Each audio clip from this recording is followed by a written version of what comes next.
तो रिसेंटली मेरे 1000 followers Instagram पर कंप्लीट हो गए और इस 1000 फॉलोवर्स की जर्नी में आपको बताने वाला हूँ। ये नंबर शायद आपके लिए कम होगा पर मेरे लिए एक 1000 लोगों की ये फैमिली है जो मेरे रील्स रोज देखती है, लाइक करती है, कमेंट करती है, शेयर करती है। तो मैंने ये 1000 फॉलोवर्स कितने टाइम में और कैसे अचीव किए और इसके पीछे की मेहनत क्या थी, इसके पीछे की प्लानिंग क्या थी, वो मैं आज आपके साथ इस वीडियो में डिस्कस शुरू करते हैं। वैसे मैं एक सोशल मीडिया मैनेजर हूँ। मैंने अपना कंटेंट बनाने के लिए सोचा कि जब भी हम क्लाइंट को मतलब पिच करते हैं तो उनका एक ही सवाल होता है, आपके आईडी पर फॉलोवर्स की। पर हमारे पास उसका कोई जवाब होता नहीं था। क्योंकि हम इतने बिजी रहते हैं कि हमें अपनी आईडी ग्रो करने का मौका ही नहीं मिला। पहले से मैं देखता था कि पर्सनल ब्रांडिंग एक बहुत स्ट्रॉन्ग चीज है। मैंने सोचा कि अगर दूसरों के आईडी हम ग्रो करवा सकते हैं तो खुद का आईडी क्यों ना ग्रो कर। ये एक मेरे हिसाब से हमारे क्लाइंट पिच करने के लिए एक मेरा एक पोर्टफोलियो आप कह सकते हैं कि अगर इस बंदे ने मतलब अपने लिए ये चीज अचीव कर ली है, हमारे लिए तो ये कर ही लेगा। क्योंकि वो एक ट्रस्ट बिल्डअप करता है, ये बंदे ने इतना अचीव कर लिया है तो इसको कुछ ना कुछ तो आता है। इसकी वजह से मैंने ये अपना पर्सनल ब्रांडिंग का स्टार्ट करने का सोचा। शुरुआत मैंने दिवाली में स्टार्ट किया था कि कैसे, पहले तो मुझे आइडिया नहीं था कि भाई किस निश पर कैसे बनाए, क्योंकि इंटरेस्ट तो बहुत सारी चीजों में होता है और कंफ्यूजन भी बहुत होता है कि कैसे करें, किस चीज की डिमांड होती है, किसकी नहीं होती, कौन सा कंटेंट चलेगा, कौन सा नहीं चलेगा। मैंने स्टार्टिंग किया अपना एक, मुझे मोटिवेशनल वीडियो देखना बहुत पसंद है। तो मैंने सोचा कि मेरे जैसे भी लोग होंगे बाहर जो ये चीज देखना चाहते हैं। उस टाइम पे ट्रेंड चल रहा था कि जैसे कोई बंदा यहाँ बोल रहा है तो इधर टेक्स्ट आता है, उतना एक सिंपल एडिटिंग था और इसमें यहाँ टेक्स्ट आता है, वो टाइप का ट्रेंड मोटिवेशनल निश में बहुत चल रहा था। लोग मिलियन में व्यूज ले रहे थे। तो पहले तो मैंने ये सोचा कि क्यों ना नया ट्राई कर, अपने हिसाब से अलग अलग मैंने एंगल्स में काफी टाइम लगाया और सोचा कि भाई ऐसे ऐसे चीज करेंगे, ऐसे ऐसे करें।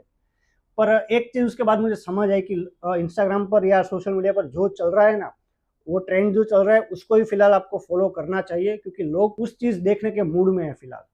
अगर आपके पास पब्लिक कम है, फॉलोवर्स कम है, तो सिंपली आपको, मैंने ये चीज सीखी है कि आपको दूसरों को कॉपी करना चाहिए। कॉपी किस वे में, कि उनकी स्टाइल आपको कॉपी नहीं करनी चाहिए। उनके जो बनाने का, कंटेंट बनाने का तरीका है, वो लोग क्या बोलते हैं, कैसे हुक लगाते हैं, वो सब आपको समझना चाहिए।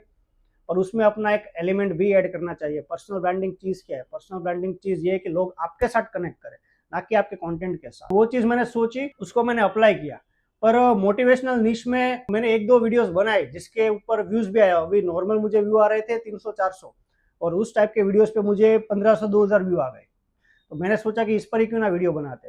और फिर अंदर से ऐसा था कि भाई मजा नहीं आ रहा है कंटेंट बनाने में, और जो चीज में आपको मजा नहीं आता है वो चीज आप लॉन्ग टाइम तक नहीं कर सकते। तो उसकी वजह से, और सोशल मीडिया मैनेजर का काम भी था, लोडिंग भी बहुत ज्यादा रहता था, तो उसके बीच अभी डेली कंटेंट बनाना बहुत मुश्किल हो रहा था। तो मैंने ये सोचा कि अगर मुझे कंसिस्टेंट होना है, अगर मुझे दूर तक जाना है, तो मुझे कोई ऐसी चीज ढूंढनी पड़ेगी जो मैं अपने अपने काम के साथ भी साइड में डेली कर सकूं। तो मैंने सोचा, रिसर्च बहुत की मैंने। एक बोलते हैं ना कि अगर आपको कंटेंट क्रिएटर बनना है तो आपको प्रोड्यूसर बनना पड़ेगा, ना कि कंज्यूमर। यानी कि आपको सोशल मीडिया पर कंटेंट कंज्यूम करने से ज्यादा प्रोड्यूस करना पड़ेगा, बनाना पड़ेगा। मैंने स्टार्ट किया, अभी जैसे हम रील देखते हैं, ठीक है, उस रील में क्या चल रहा है वो हम नोटिस नहीं करते। क्या हुक लगा है, क्या बंदा बोल रहा है, उसका सीटीए क्या है, वो हम नोटिस नहीं करते, हम सिर्फ स्वाइप करते हैं। ये चीज साइकोलॉजिकल, ये चीज आपको सबकॉन्शियस लेवल पर हिट कर। फिर उसके बाद मैंने स्टार्ट किया कंटेंट को नोटिस करना कि लोग बोल क्या रहे हैं, लोग कर क्या रहे हैं वीडियो में। उसके बाद मैं, मेरे क्लाइंट थे जो कि उनका एडवेंचर पार्क चल रहा है, हम लोग वहाँ पर शूटिंग करने के लिए गए थे। तो मैंने कुछ वीडियोस देख रखे थे जिसमें जो बिहाइंड द सीन्स लोग दिखाते हैं, मतलब कोई मूवी चल रहे थे उसके बिहाइंड द सीन्स कभी कभी यूट्यूब पर और आपको इंस्टाग्राम के रील्स पर मिल जाते हैं। तो मैंने सोचा कि अब ये बड़ा प्रोजेक्ट है तो क्यों ना इसका बीटीएस लिया जाए। 6 से 7 वीडियोग्राफर्स है। तो मैंने सोचा कि भाई मेरे बीटीएस लेते रहे ना, मैं जिस तरह से समझा रहा हूँ मॉडल्स को, वहाँ के स्टाफ को कैसे समझा रहा हूँ, और सारी प्रोसेस को हम दिखाएंगे कि कैसे हम लोग रील्स शूट करते हैं। तो वो रील्स मैंने शूट की और उस पर मैंने टाइटल डाला, a day in a life of marketing head. तो एक दिन में मतलब 700 से 800 व्यू आ गए। तो मुझे लगा कि मेरे ये जो डेली मुझे व्यू आ रहे थे वो आ रहे थे 200-300 मोटिवेशनल वाले में। फिर मैंने ये ट्राई किया तो इसमें मेरे व्यूज ज्यादा है। तो फिर मैंने सोचा कि क्यों ना एक और वीडियो बनाते। तो इसका मैंने पार्ट 2 भी डाला, उसके ऊपर भी मेरे 1100-1200 व्यू तक चले गए 2-3 दिन में। उसके बाद मैंने सोचा कि अब इसको रेगुलर करना हो तो हम कैसे करें। लाइफ में देखो, हमारे क्या बोलते हैं, ऑफिस में इतना सारा काम रहता है ना कि बहुत सारी प्रोसेस चलती रहती है एक के बाद एक।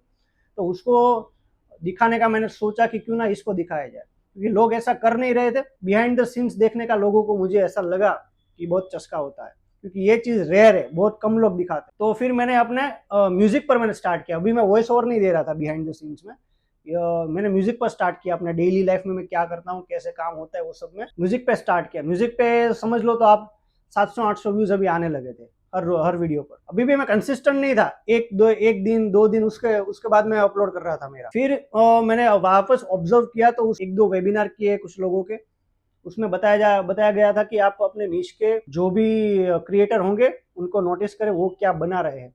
तो मैंने सर्च किया। वैसे आपको इतनी जल्दी मिलते नहीं है जो आपके, क्योंकि वो बड़े बड़े क्रिएटर ही आते हैं, वो आईडीज आते हैं आसपास के होते हैं 1000, 2000, 5000, वैसे आईडी कम आते हैं सर्च में, सजेशन में शायद आ जाए।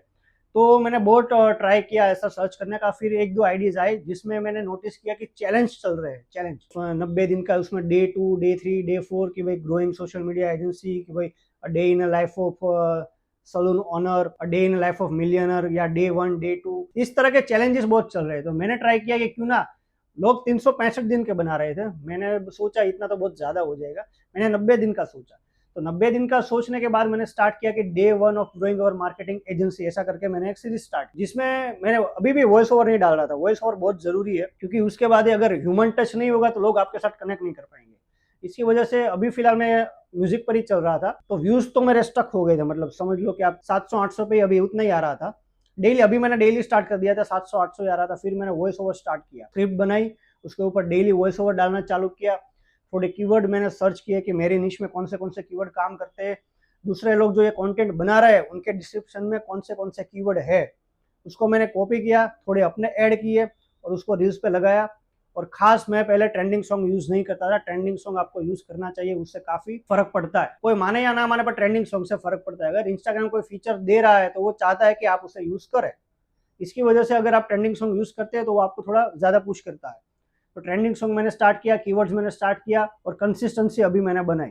डे 1, डे 2, डे 3, किसी भी हालत में कोई कुछ भी हो जाए, एक वीडियो तो मेरी डेली की इस चैलेंज के ऊपर जानी ही चाहिए। आप समझ लो कि मुझे 250 फॉलोअर्स, 0 से 250 फॉलोअर्स करने में मुझे 2.5 महीने लगे, और 250 से 1000 होने में मुझे सिर्फ 1 महीना लगा। अगर आपने सही से काम किया, सही डायरेक्शन में काम किया, तो इतनी फास्ट ग्रोथ आपको मिलती है। अभी मैं ये वीडियो बना रहा हूँ, आप वीडियो ये देख रहे हैं, मुझे पता नहीं अभी कितने फॉलोअर्स मेरे होंगे। आप इंस्टाग्राम पर जाके चेक करना, मैं उस पर डेली अपनी सारी अपडेट्स भी डालता हूँ और टिप्स और ट्रिक भी डालता हूँ। धीरे धीरे मैंने स्टार्ट किया, डे 3, डे 4, डे 5, उसमें मैंने वॉइस ओवर अपना देना स्टार्ट किया। फिर उसमें बात यह है कि मैं उसमें अपनी डेली लाइफ की चीजें बता रहा था, मैं टेक्निकल नहीं जा रहा था। फॉर एग्जाम्पल कि आज हमारे शूटिंग में ये हुआ, हम लोग यहाँ शूट पर जाने वाले हैं, हम लोग ऑफिस पर ये काम चल रहा है, वो सारे वॉइस ओवर में दे रहा था। फिर मैंने नोटिस किया कि मेरे आसपास के जो क्रिएटर्स है उनके फॉलोअर्स तो काफी तेजी से बढ़ रहे हैं, तो मेरे क्यों नहीं बढ़ रहे? हम दोनों का कंटेंट तो सेम ही है। व्यूज आ रहे थे, फॉलोअर्स नहीं आ रहे थे। आप समझे बात को, व्यूज और फॉलोअर्स में फर्क होता है। व्यूज मेरे आ रहे थे 2-3 हजार एवरेज रील पर, फॉलोअर्स नहीं बढ़ रहे थे। फॉलोअर्स कभी दिन के 2-3-4, कभी 10 आ गए, कभी 15 आ गए, वापस फिर गिर गए, 1-2 आ गए, तो फॉलोअर्स नहीं बढ़ रहे थे। उसको मैंने ऑब्जर्व किया तो पता चला कि वो लोग टेक्निकल नॉलेज काफी ज्यादा दे रहे हैं। फिर मैंने अपने वॉइस ओवर में टेक्निकल नॉलेज देना स्टार्ट किया। तो आप मानोगे नहीं कि 2-3 वीडियो में मुझे इतना बूस्ट मिला कि मेरा आईडी स्काई रॉकेट हो। मेरी एक रील वायरल हुई जिसपे फिलहाल अभी जब मैं ये वीडियो बना रहा हूँ तब 13,000 व्यू है, उसके बाद का वीडियो है उस पर 7,000 व्यू है। तो ये थी मेरी जर्नी 1000 फॉलोवर्स की। अगर आप भी मेरी तरह एक पर्सनल ब्रांड बिल्डअप करना चाहते हैं तो इस मिथ ऑब्जर्वर को सब्सक्राइब जरूर करें। मैं आपको पूरा गाइड करूंगा कैसे करते हैं ये चीज़, क्योंकि मैं अपने ऊपर कर रहा हूँ और मैं एक सोशल मीडिया मैनेजर हूँ। तो बिजनेस को कैसे ग्रो करना है वो तो मुझे मालूम है, पर एक पर्सनल ब्रांड को कैसे ग्रो करते हैं वो मैं अपने पर सारा एक्सपेरिमेंट करके फिर मैं आपको सिखाने वाला हूँ कि क्या चीज़ काम करती है, क्या नहीं करती। क्योंकि मार्केट में बहुत सारे लोग बहुत सारी इन्फॉर्मेशन दे रहे हैं, जरूरी नहीं कि सारी काम करे आपके ऊपर। अलग अलग चीज़ें अलग अलग लोगों पर काम करती है। आप पर क्या करेगी, मुझ पर क्या कर गई है, वो मैं चीज़ आपको बताऊंगा, आपको गाइड करूंगा। तो इसके लिए आप मेरा चैनल अभी सब्सक्राइब करें और मेरी जर्नी का आप ये पार्ट बनाएं। तो मिलते हैं अगले वीडियो में। और इस जर्नी में मैं सबसे ज़्यादा थैंक यू बोलना चाहूँगा मेरी टीम को, जिसने हर पल मेरा साथ दिया, जिसने मैं जो भी काम करता था उसका बिहाइंड द सीन्स शूट किया। अगर कोई क्लाइंट आता है या कुछ भी अगर बातचीत हो रही हो तो तुरंत कैमरा निकाल के वो शूट करने लग जाते थे, तभी वो मोमेंट कैप्चर हो पाता है। तो ये लाइव मोमेंट सारे कैप्चर करने के लिए मैं अपनी टीम का भी बहुत शुक्रिया करना चाहूँगा। ऐसे ही मुझे सपोर्ट करते रहना और हम लोग आगे बढ़ते रहेंगे।